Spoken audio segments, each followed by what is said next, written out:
ceva timp în urmă a circulat pe mai multe mail-uri de firmă această notificare cică de la ANAF.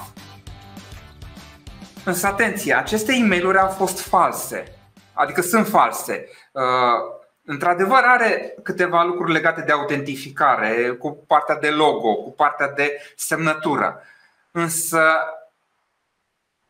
prin ce ne dăm seama că anumite lucruri nu sunt foarte în regulă, în primul rând a fost trimis către mai multe entități. Și apare așa ceva la trimitere aici, sus.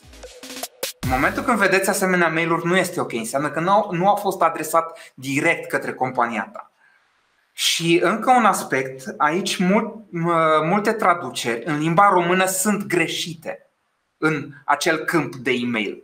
Și atunci este foarte important să verifici dacă într-adevăr informația este corectă. Și de aceea primul pas pentru partea de securitate este să ai atenție la informațiile pe care le primești și pe ce dai click. Indiferent dacă această informație o primești pe e-mail sau pe un mesaj, pe WhatsApp sau pe Facebook, atenție pe ce dai click.